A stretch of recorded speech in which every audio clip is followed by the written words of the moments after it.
अच्छा भाई, ये कल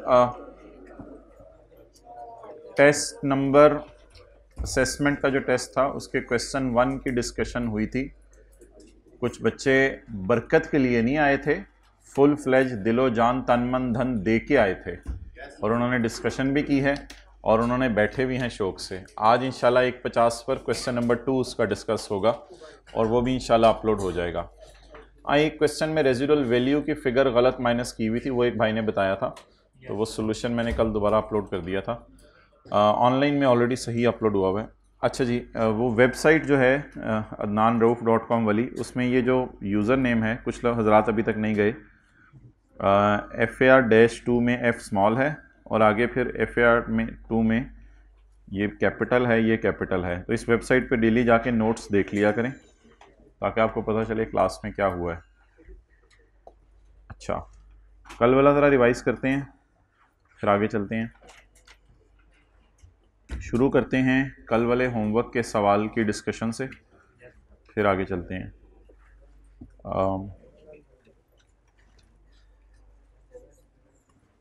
कल जो होमवर्क के सवाल में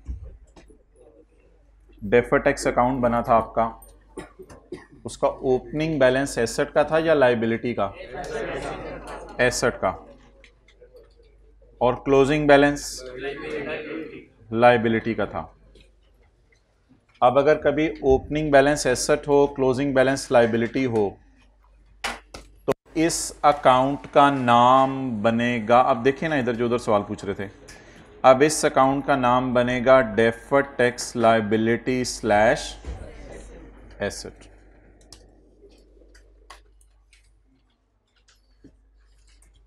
और जर्नल एंट्री बनेगी, बस असल में ना आपने खर्चे को देखना होता है कि खर्चा डेबिट होना है या क्रेडिट।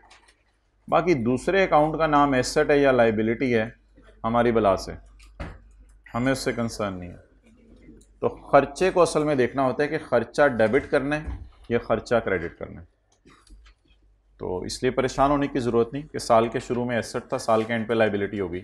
बैंक ओवरड्राफ्ट में भी ऐसा ही होता था, साल के शुरू में बैंक में पैसे पड़े होते थे और साल के एंड पे वो लाइबिलिटी होती। चेक वाली शर्ट यार देख लो यार, इधर आप जिन्होंने सलाम लिया था फैकल्टी रूम में, चेक वाली शर्ट इधर देख लो। अच्छा, आगे पास्ट पेपर का क्वेश्चन नंबर 4 होमवर्क में दिया था। Let me cut IS-12 first, then I will pay heed to what you people are saying. अच्छे बच्चे, ये इसको 16 पे करें भाई, एससी को, इस एससी को 16 पे करें। और भाई ये कुछ उनको ना मुझे याद कराना, ये किसी इधर भी लगवाएं यहाँ पर। अच्छा, given below is the statement of comprehensive income, मैं अपने घर से ले आऊँगा, बस लगवाना है ना। Given below is the statement of comprehensive income of Shakir industries for the year ended 31 December 2008। अभी ना ऐसे ही रिमोट ज़रा यहाँ भी करके कर दें, थोड़ी आदत पड़ जाएगी अभी से, देखो इस जगह इंशाल्लाह। तो प्रॉफिट बिफोर टैक्स 15.8 का था। अब following information is available, Europe से ना मंगवा लें। Following information is available, penalty को आपने उल्टा देना था। प्रोविजन फॉर ग्रेचुटी का अकाउंट बनना था, प्रोविजन फॉर ग्रेचुटी का। इसमें ब्रॉड डाउन होते हैं, एक एक्सपेंस होते हैं, एक पेमेंट होती है, एक कैरी डाउन होता है। ड्यूरिंग द ईयर कर लें बातें थोड़ी सी, थोड़ी देर कर लें हम फिर आगे। During the year company made a provision of 2.5 million for gratuity. ये जो ड्यूरिंग द ईयर होता है ना, it is not closing balance, it is for the year type.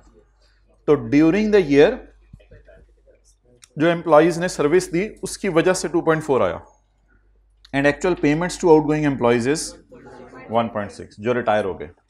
अब ओपनिंग बैलेंस ऑब्वियसली सवाल में कहीं ना कहीं दिया होगा, that was point number 6, 0.7 million, तो that was the opening balance. 0.7 billion. Whatever the carried on, maybe you can calculate, I can calculate, we can calculate.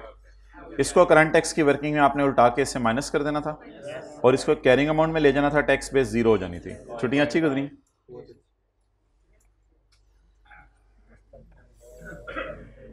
Point number 3, ना आज के बाद ये जो आप लोग कर रहे हैं ना, प्लीज नो, बस एक दफा मना कर दिया तो कर दिया। अच्छा जी, lease payments made during the year. अबू भी सीरियस हो रहे हो तो इसी तरह बोलते आगे, अबू सीरियस शुक्रिया। Lease payments made during the year amounted to, शुक्रिया, 0.65 million. Lease payments made during the year amounted to, अब जो गिवन डाटा है उससे हम खेलने की कोशिश करते हैं। Lease payments made during the year amounted to 0.65, which include interest of 0.15, जिनमें इंटरेस्ट पड़ा हुआ है 0.15 का, as at 31 December 2008। Obligations against asset subject to lease stood at 1.2। Lease obligations 1.2 हैं। अब ना कोई आरओयू दिया, ना लीज लाइबिलिटी दी, ना पीवी ऑफ एलपी निकलवाई, कुछ भी नहीं निकलवाया, बस एज ऑन 31 दिसंबर 8 बैलेंस दे दिया। हाँ, इसका आगे कोई करंट पोर्शन और नॉन करंट पोर्शन भी होगा, लेकिन अब हम क्या करें, मुझे तो मेरे ख्याल से बस एज एट का बैलेंस चाहिए होता है। अब अगर कभी सवाल दे दे 1.2 तो बस उसी को यूज कर लेंगे, फिर खुद तो साइंसदान बनने की कोशिश नहीं करेंगे। तो इस डेटे को मैंने कोशिश की है सवाल में पुट करने की। इसके बाद movement in assets held under lease is as follows. Movement के एसेट्स में ये आरओयू का ओपनिंग बैलेंस है, ये अकाउंटिंग डिप्रिसिएशन है और ये क्लोजिंग बैलेंस है। अब इस सारे डेटे को सामने रखते हुए जब हम करंट टैक्स की वर्किंग करेंगे तो अकाउंटिंग डिप्रिसिएशन उल्टाएंगे और इंटरेस्ट उल्टाएंगे और इनको ऐड बैक करके लेस कर देंगे इंस्टॉलमेंट वाले कॉलम में, चाहे रेंटल हो चाहे डाउन पेमेंट हो, 0.65। So that was a bit easy data, क्योंकि हमें कुछ निकालना नहीं पड़ा था, उसने एज इट इज सब कुछ निकाल के हमें दे दिया था।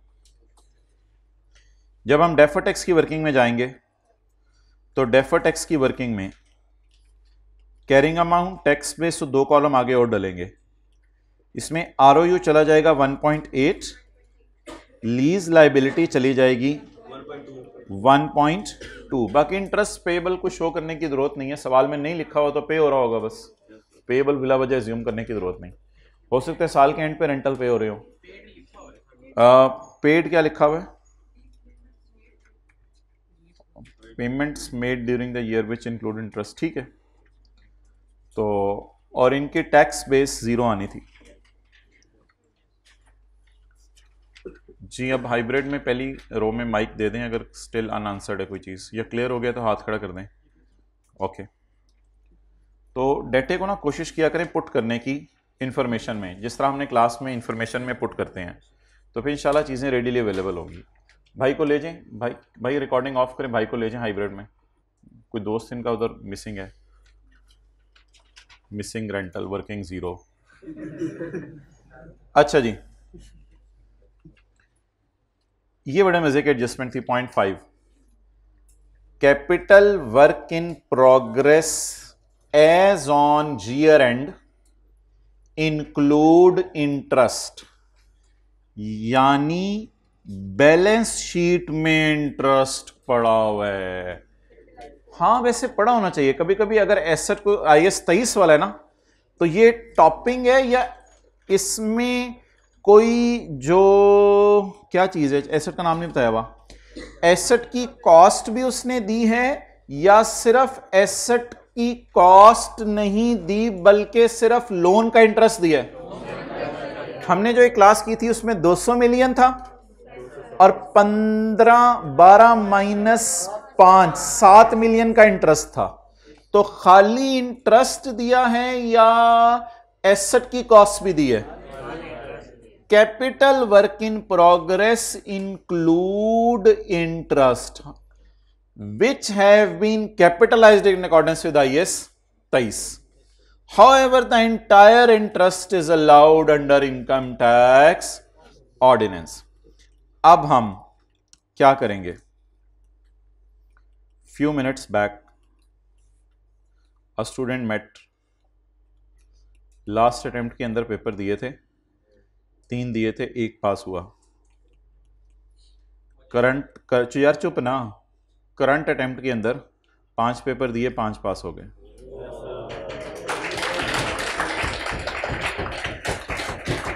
मैंने आई आस्क्ड अ क्वेश्चन, उसने कहा बस सोशल मीडिया के सारे अकाउंट्स डिलीट कर दिए थे, हत्ता कि व्हाट्सएप भी यूज़ नहीं हो रहा था. और फरवरी में ज़रा उन्होंने कहा टफ टाइम गुजरा, सिर्फ 4 घंटे रोज़ाना नींद पूरी होती थी. तो लेकिन 5 पेपर पास हो गए. लेकिन ये बड़ा रिस्की अप्रोच होती है, आम बंदे नहीं इसको ले सकते, ये ख़ास बंदे ही होते हैं. तो कभी मिला कि नहीं ज़िंदगी में ऐसे लोगों को भी? अच्छा जी, आप मुझे ये बताएं कि लेकिन हमें पढ़ना पड़ेगा, स्टोरियां सुनने से कुछ नहीं होगा. अब मोहतरम अगली बात, नहीं जज्बाती हो कि एक पेपर और नहीं उठा लेना, एडमिशन ऑफिस में लाइन लगी हो, यार एक पेपर और दे दें जरा, तो मुरुंडे बांटे जा रहे हैं. अच्छा, तो अकाउंटिंग वालों ने कैपिटलाइज किया हुआ है, टैक्स वाले कहेंगे यहां से पकड़ के इसको करंट टैक्स की वर्किंग में जाकर करके फेंक दो, तो टैक्स बेस कितनी आ जाएगी? 0 आ जाएगी. तो बोरोइंग कॉस्ट की एडजस्टमेंट में अक्सर वो आजकल सिर्फ इंटरेस्ट दे रहा है, हालांकि उसे एसेट की कॉस्ट भी देनी चाहिए, साथ इंटरेस्ट भी देना चाहिए, लेकिन वो खाली इंटरेस्ट दे रहे हैं. तो इंटरेस्ट को आपने अकाउंटिंग वालों की नज़र में बैलेंस शीट में शो कर देना है और टैक्स वालों की नज़र में खर्चे में माइनस कर देना है. ये परमानेंट डिफरेंस है ना, अकाउंटिंग वालों ने बैलेंस शीट में डाल दिया, टैक्स वालों ने खर्चे में डाल दिया, परमानेंट डिफरेंस नहीं है. टैक्स वालों ने इस साल माइनस करने दिया, अकाउंटिंग वाले जब बिल्डिंग बन जाएगी डेप्रिशिएट करके माइनस कर लेंगे. तो एक आर्जी सा फर्क है जो चंद सालों में खत्म हो जाएगा, मे बी 40-50 सालों में. ओके, डेफर टैक्स को ओपनिंग बैलेंस दिया हुआ था, पुराने लॉसेस को आपने माइनस कर दिया होगा 2008 के प्रॉफिट में से. So that was all. पहली ट्राई में कितने लोगों का मैच कर गया था पूरा? नोट नहीं मांगा हुआ था. नोट कितने लोगों ने बनाने की कोशिश की थी? नोट टैली कर गया था नोट? अच्छा, नोट बनाने की जरूरत नहीं थी. कल हमने जो चीजें पढ़ी हैं उनको जरा रिवाइज करते हैं. कल जो हमने एक सवाल किया था, लोन लिया था सर, जब दोनों टैक्स का और अकाउंटिंग का एक्सपेंस डिफरेंट होगा तो कैरी डाउन भी डिफरेंट आएगा, तो हमने वो क्यों नहीं लिया था? टैक्स वालों का कैरी डाउन नहीं होता ना, लोन का तो लोन का होगा. मैं लोन की बात नहीं कर रहा, मैं इंटरेस्ट की बात कर रहा हूँ. लोन के प्रिंसिपल को छोड़ो, इंटरेस्ट की बात कर रहा हूँ. लोन के प्रिंसिपल को मैंने कहा था अभी डिस्कस ना करें कि लोन के प्रिंसिपल को बैलेंस शीट में कैसे शो करना है. इंटरेस्ट की डिस्कशन है तो वो बता दो, दोबारा कर लेता हूँ. इंटरेस्ट की तो ज़रूरत नहीं. अच्छा जी, ये हमने 2 अकाउंट्स बनाए थे, एक कल इंटरेस्ट एक्सपेंस का अकाउंट बनाया था और दूसरा इंटरेस्ट इनकम का अकाउंट बनाया था. तो एक पेज निकाल लें ताकि इन चीज़ों के आप फॉर्मेट देख लें. लेकिन वो पेज मैं आपको पहले नहीं निकलवाऊंगा, वो पेज मैं आपको जो है वो थोड़ी देर में निकलवाता हूँ. वो पेज है हमारी किताब का पेज 307. अच्छा, लेकिन आप इधर देखें,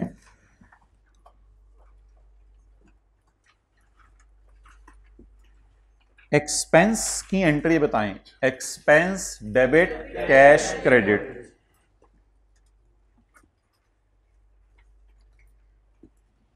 फिर इधर P&L आता है, इधर होता है क्लोजिंग पेएबल, तो इधर होता है ओपनिंग पेएबल. ओह उल्टा हो गया, उल्टा हो गया. इधर होता है क्लोजिंग पेएबल और इधर होता है ओपनिंग पेएबल. तो ये आमतौर पे एक एक्सपेंस का अकाउंट बनता है. अच्छा, इनकम के अकाउंट के साइड पे आए, कैश डेबिट इनकम क्रेडिट. ये एंट्री करने से आपको कभी कैश की साइड नहीं भूलेगी, कैश डेबिट इनकम क्रेडिट. इधर फिर P&L वाली इनकम आ जाती है और इधर आता है ओपनिंग रिसीवेबल और इधर आता है क्लोजिंग रिसीवेबल। अब खर्चा कभी कभी प्रीपेड होता है, तो फिर इधर आ जाता है ओपनिंग प्रीपेड और इधर आ जाता है क्लोजिंग प्रीपेड। और इनकम कभी होती है अनअर्न्ड। एक दो दिन में इसका कोई सवाल कर लेंगे। आपने कल की क्लास के लिए नींद पूरी करके आनी है, बड़ा जरूरी है। क्लोजिंग अनअर्न्ड, ओपनिंग अनअर्न्ड और क्लोजिंग अनअर्न्ड। तो ये चार चीजें हैं जो अकाउंट में आती हैं, दरमियान में दोनों के P&L और कैश आता है। तो डेट इज पेज 307। एक्सपेंस के मुख्तलिफ नाम, अगर पेएबल हो अगर प्रीपेड हो, नाम भी आज देख लें। एक्सपेंस पेएबल क्या होता है? आपने बिजली इस्तेमाल कर ली दिसंबर के महीने की, लेकिन अभी बिल पे, इसे क्या कहते हैं? Expense payable. It is expense accrued, expense owed, expense due, expense outstanding, expense arrear. इधर ना पढ़ेंगे, कल पढ़ना है। लेकिन अगर आप आज खड़े होके जज्बात में आके अगले साल के 2 महीने का गैस का बिल जमा करा दें अंदाजे की बेस पे, तो डेट इज कॉल्ड एज, इसके लिए एडवांस का लफ्ज यूज होता है। नेक्स्ट, अगर आपने किसी को घर किराए पे दिया है और किराया नहीं आया, तो that is called as receivable. वही वाले अल्फाज, accrued, owed, due, outstanding, arrear.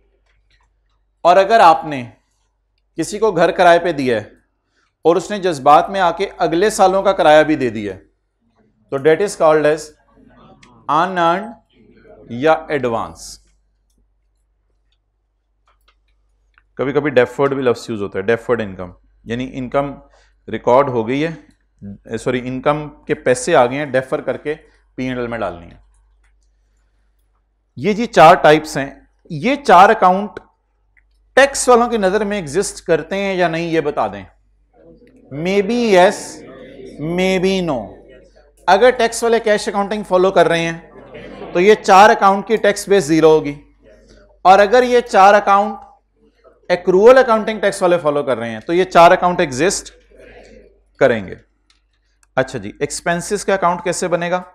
Expense debit, और P&L में क्या जाएगा? Expense for the year.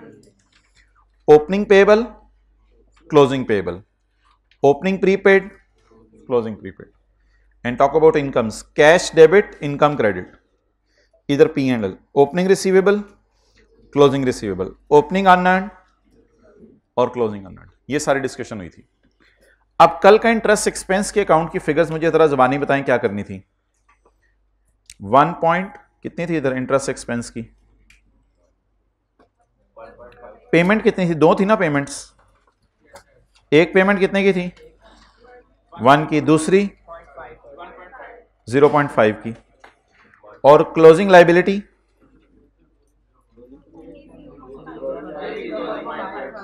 अच्छा ये कितनी थी? ये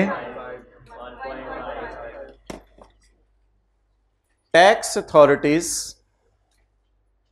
अलाउ इंटरेस्ट, अलाउ का लफ्ज एक्सपेंसेस के साथ यूज होता है और टैक्स्ड का लफ्ज इनकम के साथ यूज होता है।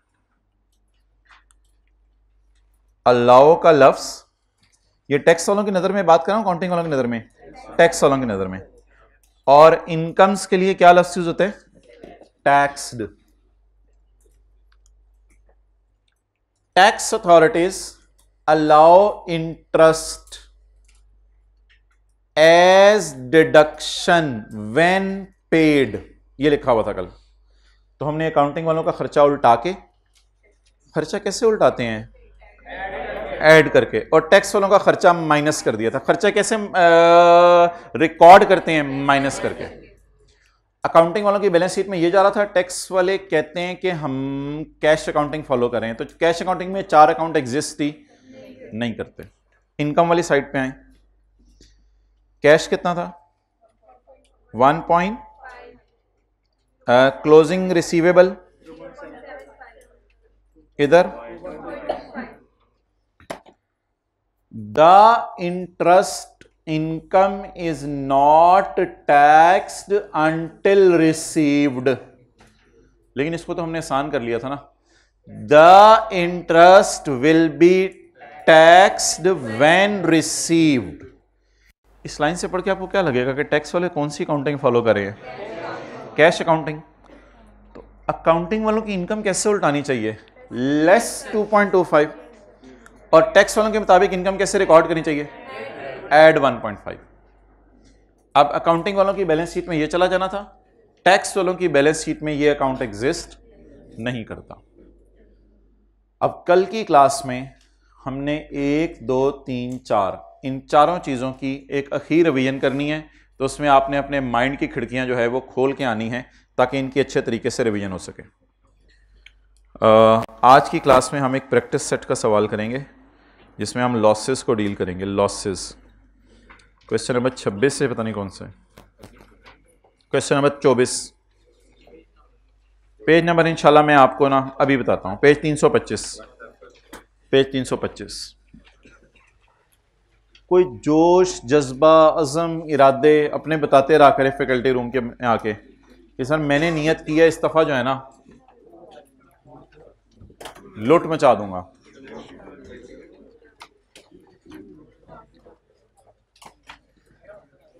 कितने लोगों ने आज की सक्सेस स्टोरी सुनने के बाद सोशल मीडिया अकाउंट्स को डिलीट करने का सोचा है? हाथ खड़ा करें।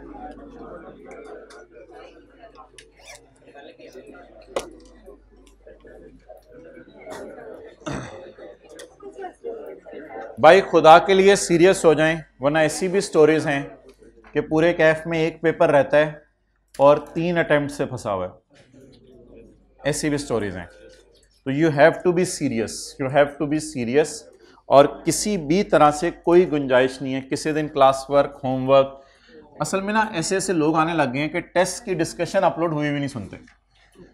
जब ऐसे लोग आते हैं ना दुनिया में, तो फिर देखें क्या हालात बनते हैं लोगों के। ऐसे ऐसे लोग हैं, एक या दो बच्चा क्लास में है ऐसा मुझे लग रहा है जिसने कल की टेस्ट की डिस्कशन नहीं ली, क्योंकि व्यूज़ मैं देख रहा था अभी जितने बच्चे हैं उतने व्यूज़ नहीं हुए थे।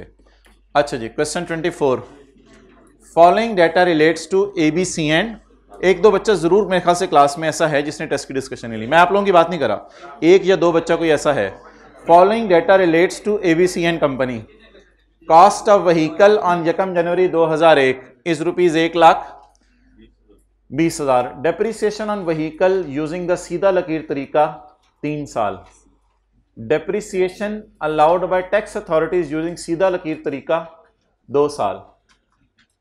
अकाउंटिंग डेप्रीसिएशन मेरे ख्याल से बनेगी 40-40-40, और एसेट मर जाएगा, एसेट की बीवी 0 हो जाएगी। टैक्स नहीं बस इट्स ओवर। ये जो आप लोग बोलते हैं ना कमेंट्स, नो, टैक्स वालों की डेप्रीसिएशन जो है वो 1,20,000 को 2 से डिवाइड करेंगे, 60-60, ये 60 और 60,000 डेप्रीशिएट हो जाएगा। इनकम टैक्स का रेट है 30%, और प्रॉफिट आ रहा है after deducting depreciation on vehicle. ये ऐसी उसने बोंगी मारी है, जारी बात है अकाउंटिंग वालों की डिडक्शन माइनस ही हुई होती है।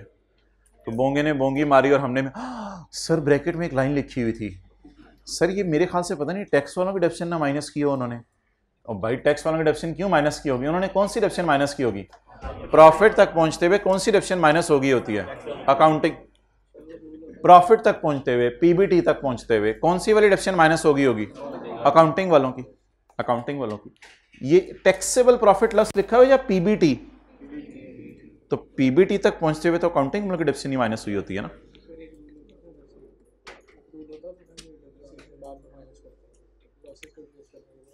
वो तो टैक्स वालों की नज़र में रूल है ना, मैं तो अकाउंटिंग की बात कर रहा हूँ। अकाउंटिंग प्रॉफिट है ना, तो टैक्स वालों की तो ना सोचो आप। तो अकाउंटिंग वालों ने अकाउंटिंग प्रॉफिट तक पहुंचते हुए डेप्रिसिएशन माइनस कर दी हुई है। 2001 में हमें क्या आया? लॉस। PBT या loss before tax? Loss before tax. 2002 में PBT या लॉस बिफोर टैक्स? 2003 में PBT और लॉस? PBT।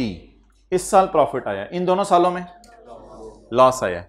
क्या मैं 40 और 20 को इस 1 लाख में से माइनस कर सकता हूं? नहीं, ये अकाउंटिंग वालों की फिगर्स हैं, इनको पहले मुझे कन्वर्ट करने दें टैक्स वालों के फिगर्स में, फिर अगले डिस्कशन शुरू करेंगे। तो ये सवाल में क्या अवेलेबल है जी? 3 सालों का प्रॉफिट। तो 3 सालों का प्रॉफिट शुरू करें। मशहूर जमाना वर्किंग 1।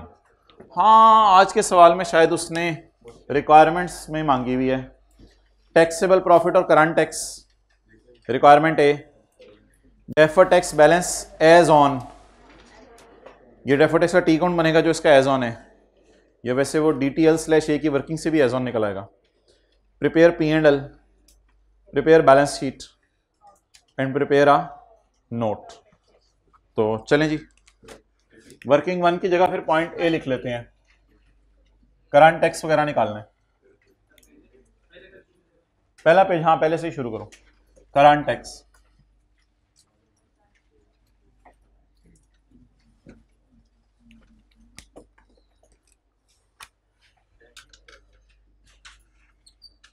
प्रॉफिट बिफोर टैक्स या बस छोड़े पर, खैर खैर है, इधर प्रॉफिट बिफोर टैक्स भी आपने लिख दिया तो मसला नहीं। साल बताएं, 2003, 2, 1। 2001 के अंदर हमें क्या आया है? हम रुपीज इन 1000 में करेंगे। 2002 के अंदर लॉस आया, 2003 के अंदर। So that is the discussion as per accounting rules. Accounting profits या अकाउंटिंग लॉसेस तक पहुंचते हुए अकाउंटिंग वालों की डेप्रिसिएशन माइनस हो चुकी है, इसको ऐड कर दें। अकाउंटिंग वालों की डेप्रिसिएशन अब कैलकुलेट करने की अभी हमें जरूरत नहीं है, वर्किंग पेपर में शो करनी भी जरूर कीजिएगा, मुझे बस ज़बानी बता दें। 1,20,000 डिवाइडेड बाय 3, तो अकाउंटिंग वालों की डेप्रिसिएशन 40, 40, 40 और टैक्स वालों की डेप्रिसिएशन 60, 60। 2001 में, 2002 में, 2003 में सिर्फ कौन डेप्रिशिएट कर रहे होंगे? अकाउंटिंग वाले। तो अकाउंटिंग वालों की डेप्रिसिएशन उल्टा दें, टैक्स वालों की डेप्रिसिएशन माइनस कर दें। कितनी है अकाउंटिंग डेप्रिसिएशन? 40 माइनस कर दें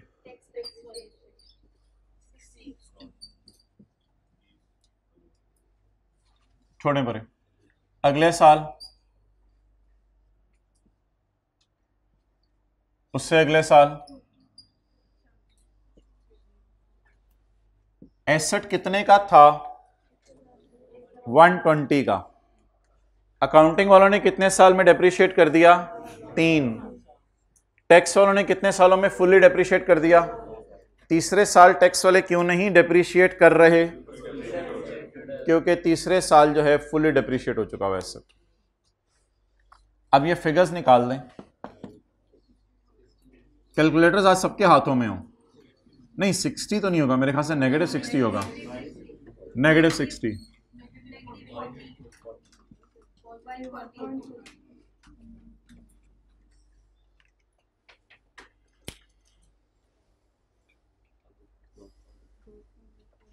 सफा फाड़ के देना एक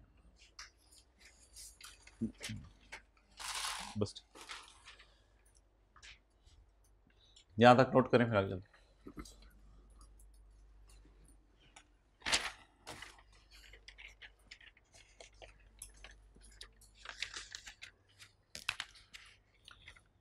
दो 2000 के साल में कोई लॉस सवाल में गिवन है या नहीं होगा, इसलिए नहीं बताया, इसलिए नहीं बताया।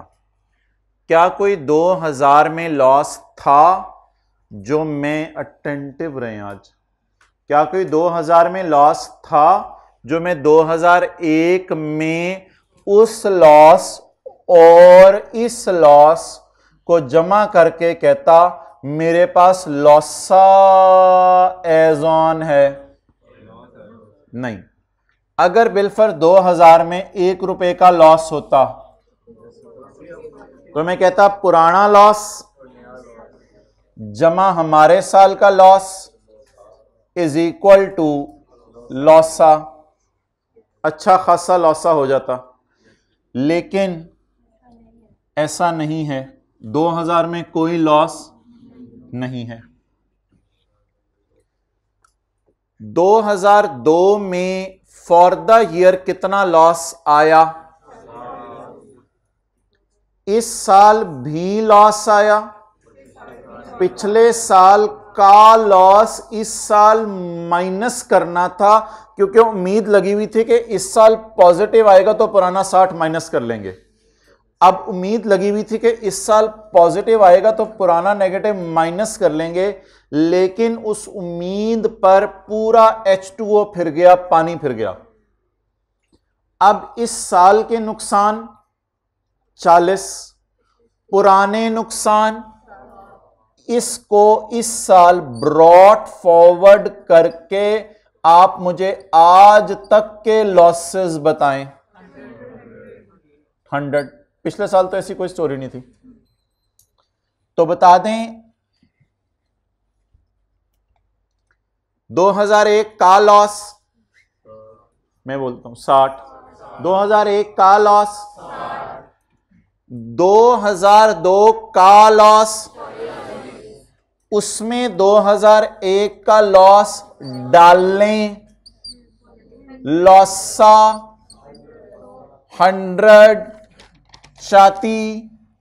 चाती मारें, चाती मारें, चाती मारें। क्या इस लॉस से को इस प्रॉफिट से माइनस कर सकते हैं? क्या मैं कह सकता हूं अन्ना प्रॉफिट अच्छा खासा? क्या मैं कह सकता हूं अच्छा खासा प्रॉफिट? क्या हमारा इतना प्रॉफिट है कि पुराने लॉसेस को माइनस कर ले सारे? 100 चलिए, सोने का मिन्नू यकीन नहीं आ रहा, चल बै चलिए, कितना आ गया? 40। So that is how it will work. अच्छा, यहां तक कोई नया काम नहीं है, पहले तो ये समझ लें, यहां तक कोई नया काम नहीं है। जब कोई नया काम होगा वो मैं आपको बताऊंगा। इस तरह आपने पेपर में कर दिया करना है, एक्स्ट्रा शीट लेके ना ऊपर रख दिया करनी है जी। 2001 का लॉस 60, 2002 का अपना लॉस, लॉसा। अब उम्मीद लगाएं अगले साल प्रॉफिट आए। अगर अगले साल भी लॉस आ जाता तो फिर ये कहानी बनती, लेकिन अब अगले साल लॉस नहीं आया, अगले साल मोजा ही मोजा, पेपर रह गए, इतने पास हो गए कि पिछली सब गम खत्म हो गए। इसके लिए कुछ करना पड़ेगा, दिन रात बिजनेस स्ट्रेटेजीज रिव्यू करनी पड़ेंगी, दिन रात दुकान खोलनी पड़ेगी, जान मारनी पड़ेगी। सक्सेस लोगों को नजर आती है, लेकिन उसके पीछे छुपी हुई आपकी मेहनतें नजर नहीं आती हैं। ज्यादा हो गया, चलें आ जाए, जवाब बता दें। जवाब 40। इसका नाम ब्रॉट फॉरवर्ड लॉस, पुराना लॉस। अब ना इसको आपने टैक्सेबल प्रॉफिट कहा करने या टैक्सेबल लॉस, जो भी कह दें, प्रॉफिट चलें। इसको लिख लें रिदम बनाने के लिए, इसको लिख लें ऐसे ही 60। चलें जी, नोट।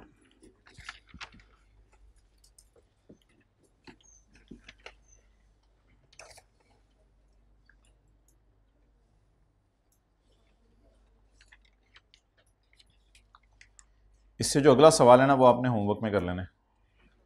Question number 25।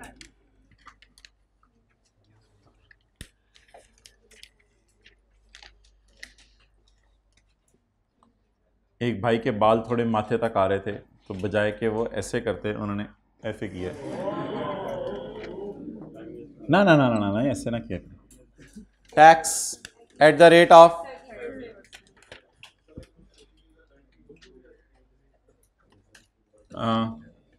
90 अगर हो तो 90 में से -100 करेंगे तो स्टिल नेगेटिव। 10 आ जाएगा। अच्छा एक बात याद रखिएगा, फेडरल बोर्ड ऑफ रेवेन्यू वाले पाकिस्तान में लॉस पर टैक्स नहीं मांगते, तो please be very very very clear, you are suppose to pay आंडा to government, rather I would say you will even not give आंडा, आप आंडा भी नहीं जाके गवर्नमेंट को दे के आएंगे, आप कोई पैसा हुकूमत को जमा नहीं कराएंगे, गवर्नमेंट को आप कोई पैसा जमा नहीं कराएंगे। इधर जाएंगे रो के दिखा देंगे गवर्नमेंट कहेगी जा, इधर बड़ा सा जा, इधर आप करेंगे वो कहेंगे आ, tax at the rate of 30%।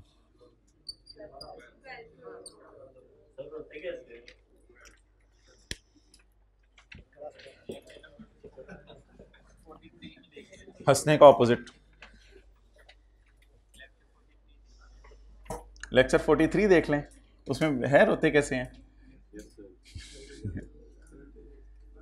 अच्छा जनरल एंट्रीज बता दें, 2000 कहीं अब साइड पे लिख लें, एंट्रीज तो मांगी नहीं हुई, 2003 2 1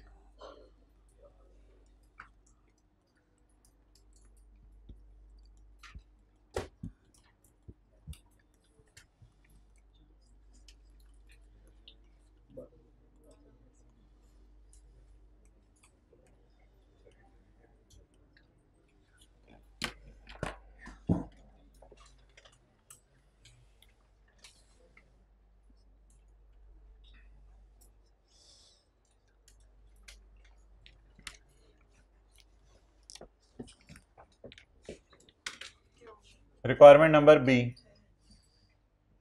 defer tax liability slash asset as on 31/12/2001 से शुरू करते हैं। ये एज ऑन है। अच्छा जी, carrying amount, tax base, difference at the rate of 30%, property plant and equipment,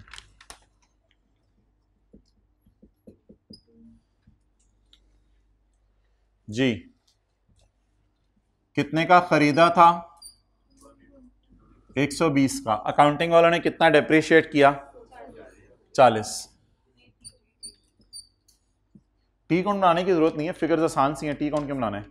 120, हाँ लेकिन एग्जामिनर को शो करना है, माइनस टैक्स वाला डिडक्शन 60।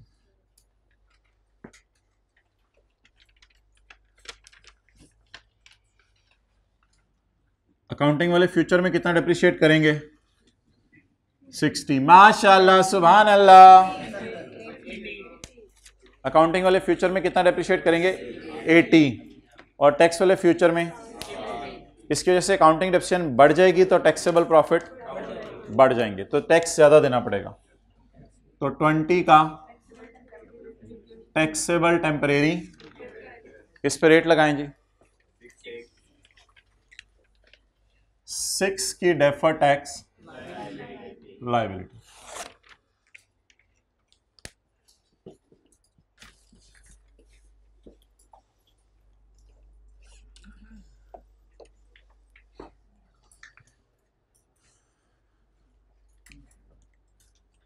आप आखिर में भाई जो बैठे हुए हैं, ये कौन सा कलर है? वाइट ज्यादा नजर आ रहा है मुझे। अच्छा, कौन सा कलर है? ब्लू। ये ब्लू कलर का मार्कर है, अंदर से देख, ब्लू। शुक्रिया। अच्छा, अब एक लाइन हम नई डालने लगे हैं, दे दो।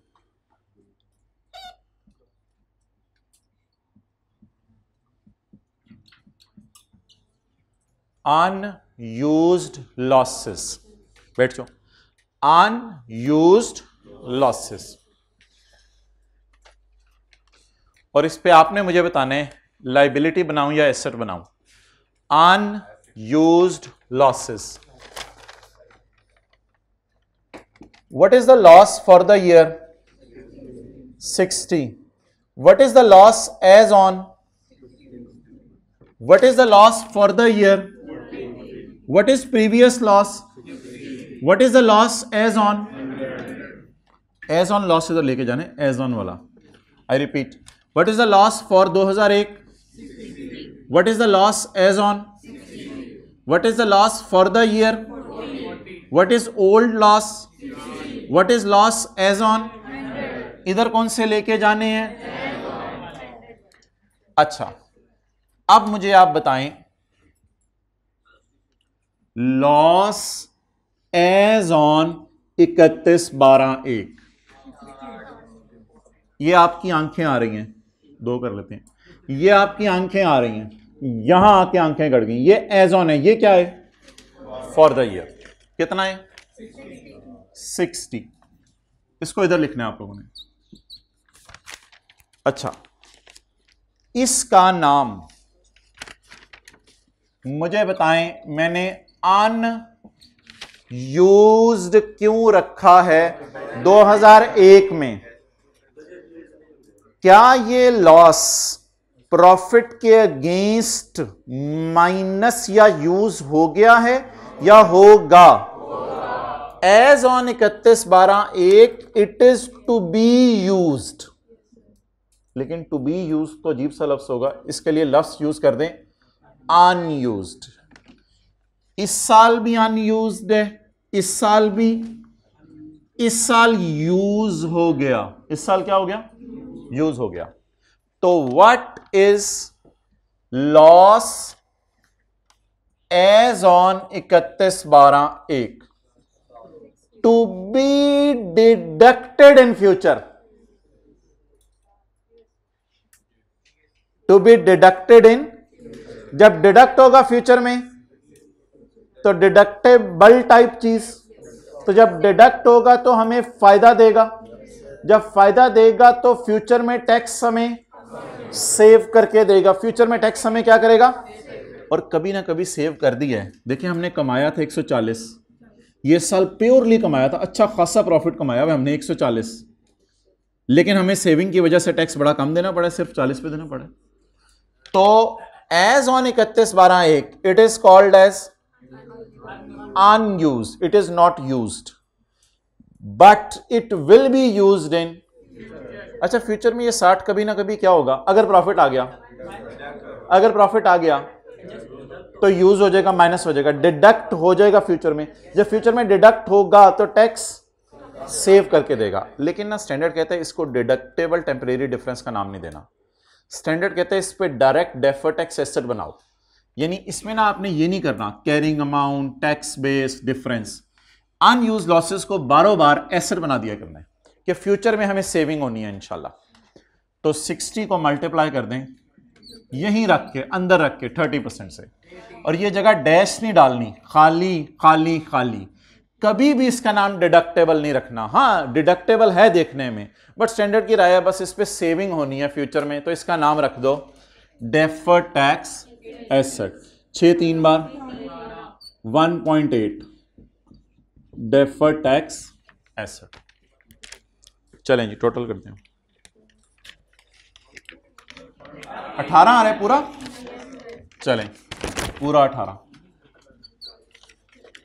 जवाब बता दें जी.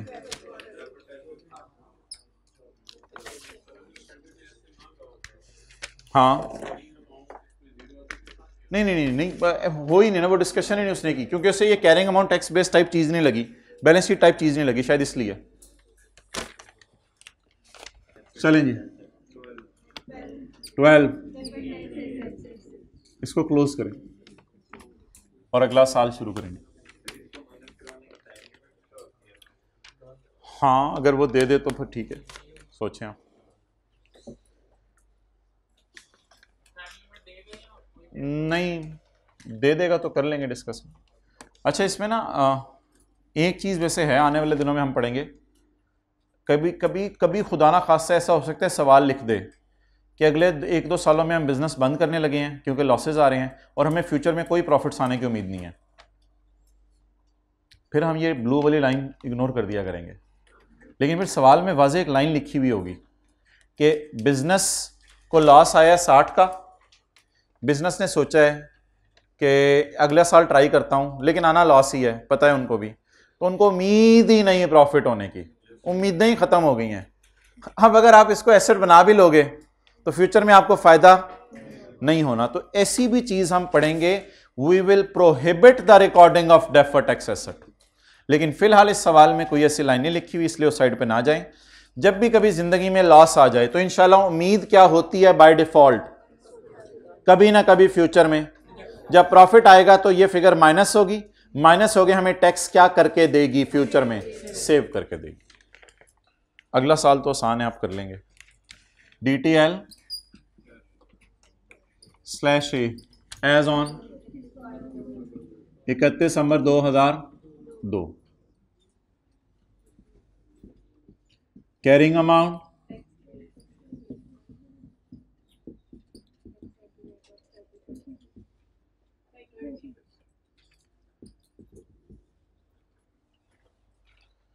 PP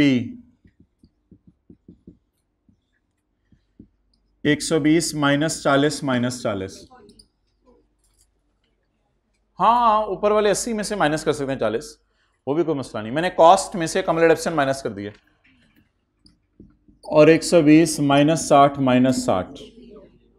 अकाउंटिंग वालों की बीवी जिंदा है, टैक्स वालों की बीवी इस जहाने फानी से कूच कर गई, अल्लाह को प्यारी होगी। टैक्स बेस 0, बड़ी नेक औरत थी। अच्छा, टैक्स बेस 0, तहज्जुद गुजार। अच्छा जी,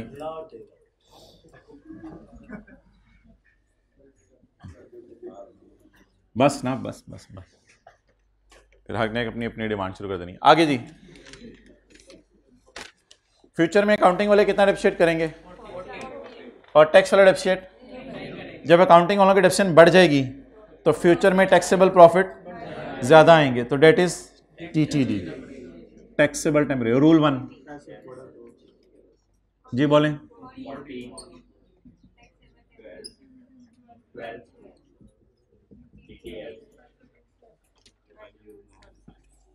नहीं, अनयूज्ड एज ऑन बताने हैं, फॉर द ये नहीं आपने मुझे बताने, अनयूज्ड आपने मुझे एज ऑन बताने हैं। हेडिंग ऊपर क्या है? As on. हेडिंग क्या है? व्हाट इज 31/12/2 का loss for the year? What is old loss? What is as on?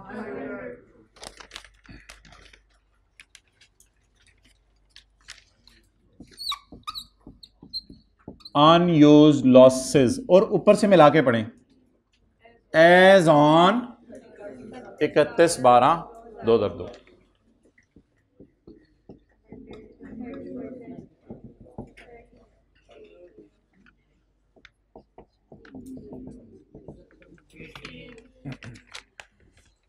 अठारह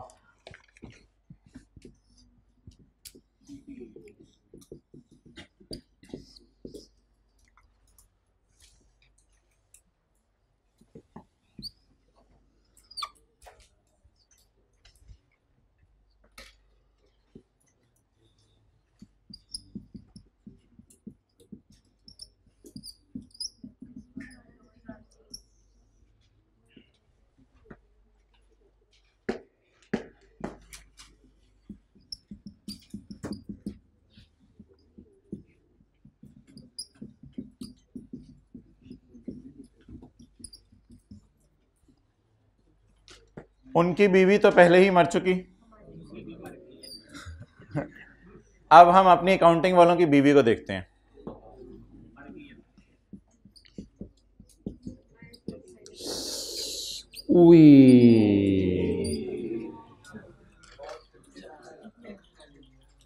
अच्छा, अब ये ना पूछिएगा दोनों में से कौन ग्रेटर है, वो तो अल्लाह को ही पता है कौन अल्लाह के ज्यादा करीब थी।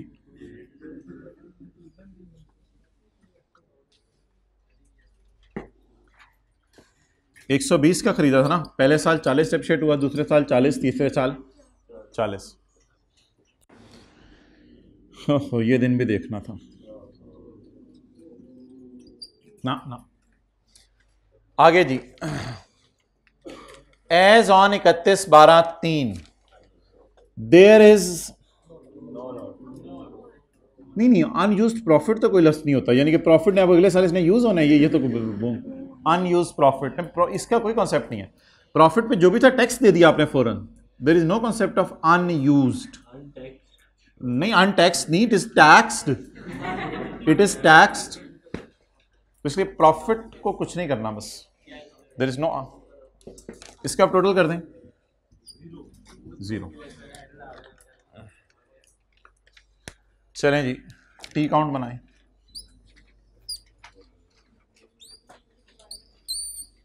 रिक्वायरमेंट तो नहीं है टी काउंट, रिक्वायरमेंट नहीं है। कुतब, ये 3 वर्किंग इस पूरे सवाल में होती हैं, करंट टैक्स, डेफर टैक्स और डेफर टैक्स का T count. Liability slash asset. अच्छा मुझे ये बताएं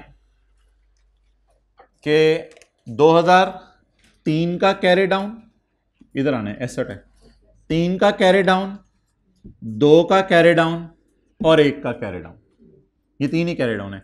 3 का कैरी डाउन, 2 का कैरी डाउन और 1 का carry down.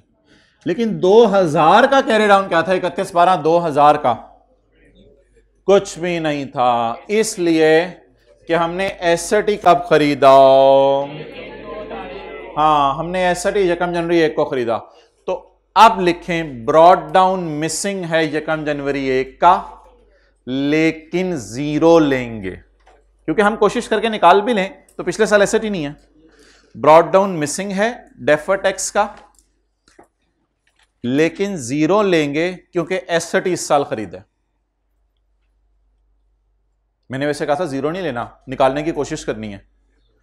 Brought down missing है डेफर टैक्स का, लेकिन 0 लेंगे क्योंकि पिछले साल एसेट ही नहीं था। तो ना थी पिद्दी ना पिद्दी का शोरबा। पता नहीं अजीब अजीब पंजाब वालों ने मुहावरे बनाए हुए हैं, परेशान होते हैं खुद भी। अच्छा जी,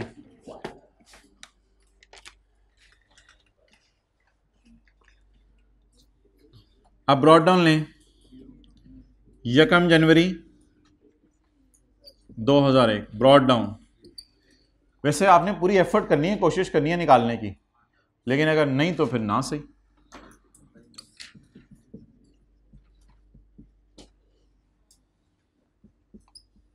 बारह ना डीटी एंड पे निकाल लेंगे। हमारी कौन सी बाँ वेलने में फंसी है? जीप जो है ना, 31/12/2002 कैरी डाउन 18 1 जनवरी 2002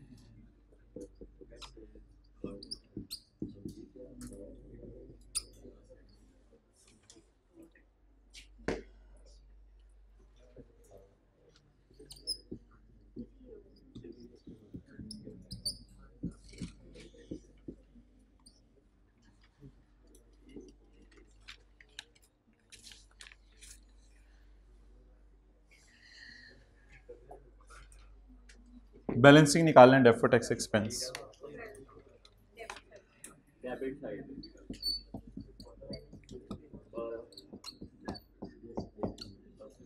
बारह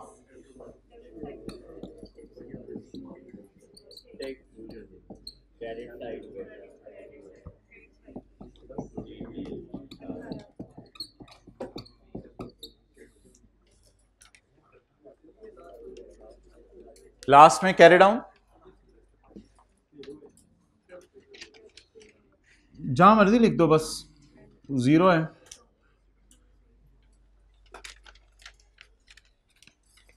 अंडा ही है, चाहे उबाल के खा लो चाहे कच्चा, ज्यादा होगी।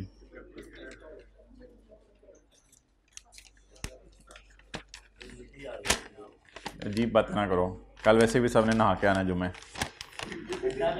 अच्छा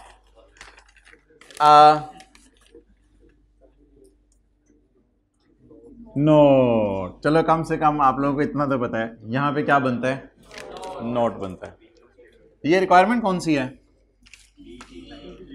नहीं डी तो नहीं है, मुझे याद है मैंने पिछली दफ़ा वालों को कराया था, डी तो नहीं है, ई रिक्वायरमेंट है, सी रिक्वायरमेंट भी नहीं अभी हमने की, प्रिपेयर पी एंड एल, इसके लिए आप छोड़ दें 7-8 लाइनें पी एंड एल, और बैलेंस शीट के लिए आप एक लाइन 2 लाइनें 2-3 लाइनें छोड़ दें, 2-3 लाइनें छोड़ दें बैलेंस शीट के लिए।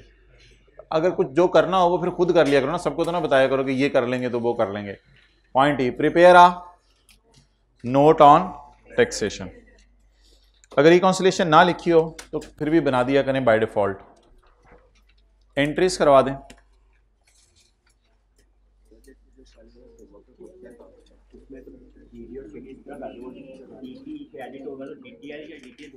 स्लैश इकट्ठा चला, DTL slash A account debit और DTE क्रेडिट।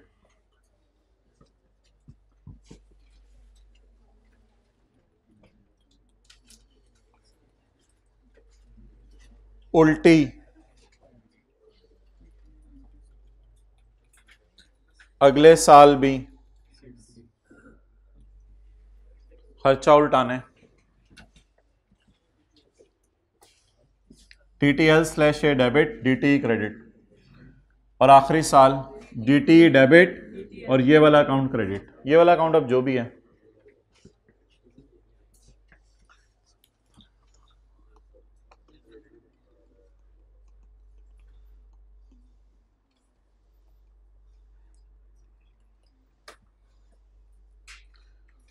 और नीचे फिर अपने साइन कर दें जी।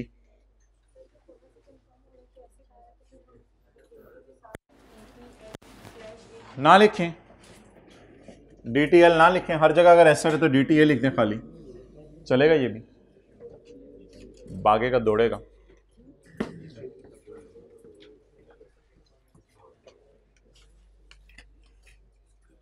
खर्चा खर्चा चा छी ई डेबिट हो रहा है, बोले छी ई डेबिट हो रहा है। कंपनी का नाम company ABC, note to the for year ended 31/12/3 कर दें और फिर 2 साल कंपैरेटिव में आ जाएंगे।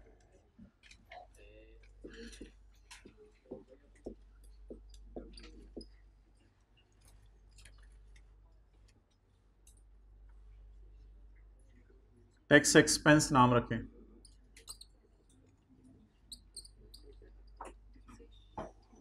टैक्सेशन पूरा लिखें आप लोग, करंट टैक्स एक्सपेंस और डेफर्ड टैक्स एक्सपेंस।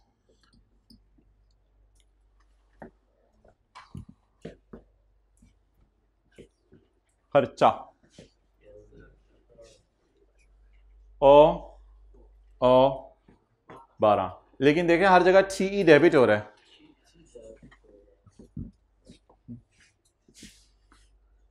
खर्चा खर्चा खर्चा,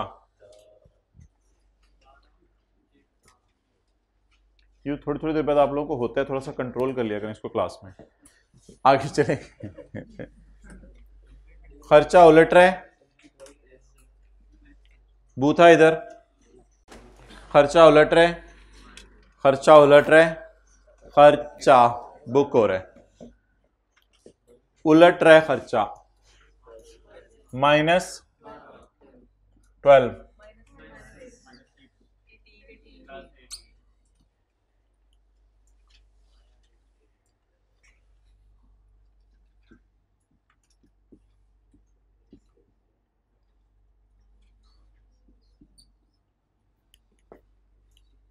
साइंस प्लीज देखें, बड़ी इंपॉर्टेंट है आज की क्लास, साइंस के एतबार से बड़ी इंपॉर्टेंट है। TE तीनों TE डेबिट, खर्चा खर्चा खर्चा,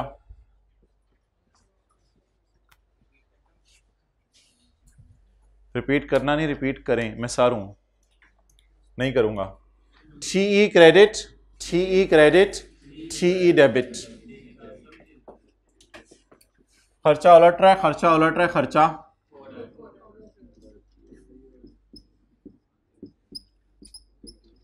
12, 6, 32। अच्छा जी 7, ऐसे को तैसा होना चाहिए। 7.2 reconciliation of PBT with tax expense. भाईजान पराई पुनी का पाप ना बुन, इधर देख, दूसरों के कामों में इंटरफेयर ना करो। रिकॉन्सिलिएशन 2003-2-1 पीबीटीज को उठाने भाई, पीबीटीज को उठाने। 100 -20 और 40 को ले आओ।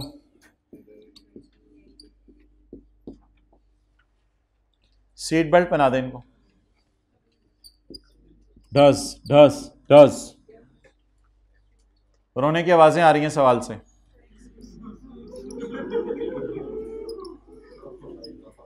टैक्स रेट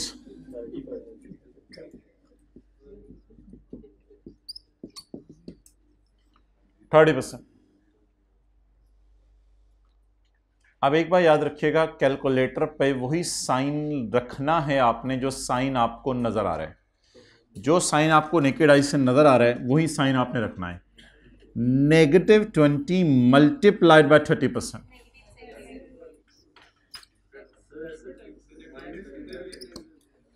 कितना आ गया? मैच कर गया।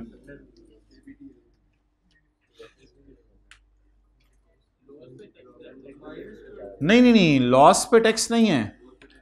हम असल में हुकूमत को नहीं जमा कराया, मुझे पता है हुकूमत को जमा नहीं कराया, लेकिन यही तो IS12 ने इंश्योर किया है कि आपका लॉस था उस पे टैक्स की सेविंग होनी है 12 की। यही तो IS12 का मकसद था कि मैच करे। नुकसान कितना? 40 और खर्चा उल्टेगा इसकी वजह से कितना? 12। तो यही तो IS12 का मकसद होता है। मुझे पता है गवर्नमेंट को नहीं देना, लेकिन आप तो सिर्फ इस साइड की बात कर रहे हैं, मैं तो IS12 की डिस्कशन भी बीच में कर रहा हूं। तो बस आपने कैलकुलेटर पे साइन वही रखना है, साइंस की बहस है सारी आज। कैलकुलेटर पे -20 लिखे, मल्टीप्लाइड 30%, नेगेटिव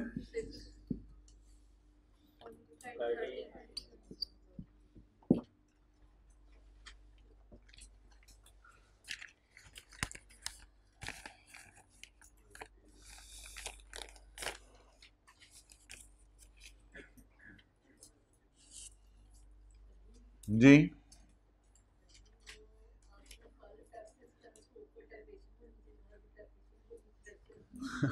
अच्छा कल टैक्सेशन ऊपर था, ऐसा ही है। टैक्स एक्सपेंस को ऊपर रखा करो, टैक्स एक्सपेंस को ऊपर, टैक्स एक्सपेंस ऊपर लिख ले करो।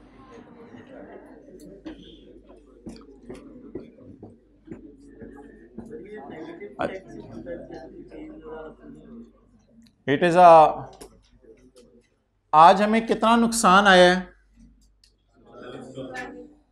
इसकी वजह से फ्यूचर में हमें 12 का टैक्स सेव होगा। आज हमें कितना प्रॉफिट आया है, इसकी वजह से हमारा टैक्स बना 30। It is like this, profit आया तो खर्चा बना, लॉस आया तो खर्चा बचेगा, कुछ इस किस्म की चीज है। आगे अल्हम्दुलिल्लाह। तो कौन सा टैक्स?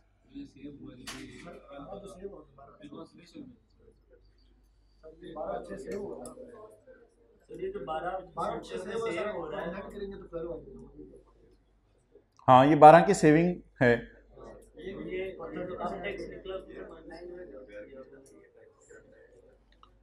असल में ये जो सेविंग है, ये अब अजीब साइड पे चीज़ें लेके जा रहे हैं लोग। चीज़ सिंपल थी, ये जो सेविंग है ये आपकी ना करंट टैक्स ने इंश्योर कर ली है, आप की करंट टैक्स ने इंश्योर कर लिया। आपके टैक्सेबल प्रॉफिट थे 140,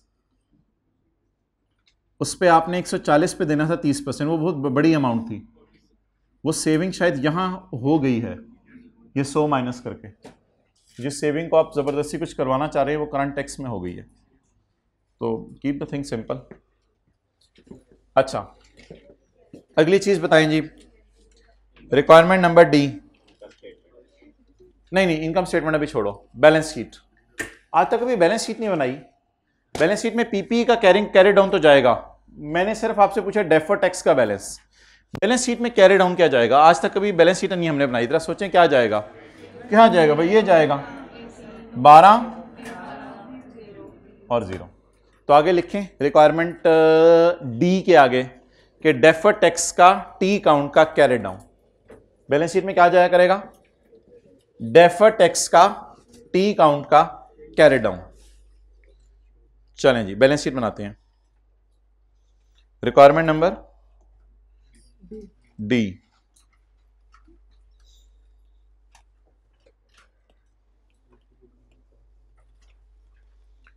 डेफर्ड टैक्स एसेट के नाम से आएगा और पहले साल 12, 18, 0। लेकिन अगर कभी आपको बैलेंस शीट मांग ली ना तो टी काउंट ना बनाइएगा। वैसे ही कभी खाली पेपर में बैलेंस शीट भी तो आ सकती है ना, तो वो यही तो कैरी डाउन आ रहे हैं 12, 18 और 0। तो ये एज ऑन है ना, तो टी काउंट को बनाना जरूरी नहीं है। तो बहरहाल 12, 18 और 0।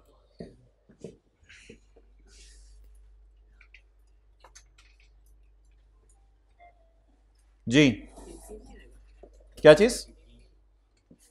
पीपी आएगा। सवाल की रिक्वायरमेंट पढ़ें, only show the deferred tax balance. अच्छा, ऊपर क्या लिखूं? करंट एसेट्स या non current assets?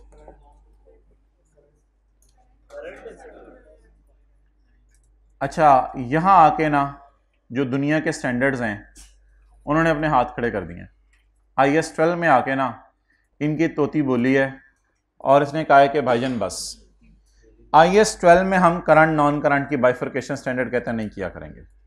It will be highly difficult and technical कि हमारे और टैक्स वालों में इख्तलाफ कितने सालों में रिमूव होगा, और जो इख्तलाफ अगले साल रिमूव हो जाए उसे करंट में डाल दो, और जो इख्तलाफ अगले 10 सालों में रिमूव हो उसे नॉन करंट में डाल दो। यहां पे आके स्टैंडर्ड ने हाथ खड़े कर दिए।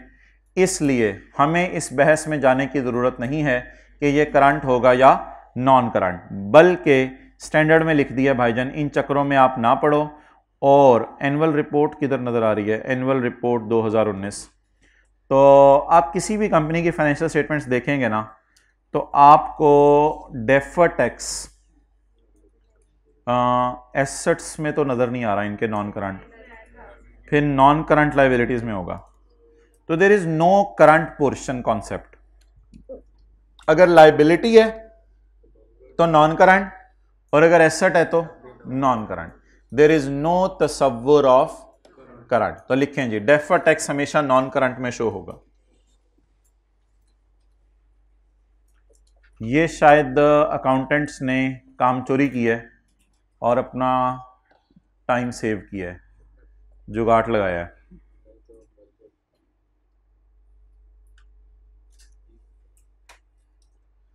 नहीं तो हम करके ट्राई कर लेते, ना होता तो हमारी औलादें करती फिर करंट नॉन करंट को अलग अलग। हो सकता है कल को कोई यंग अकाउंटेंट्स एसोसिएशन जन्म ले ले।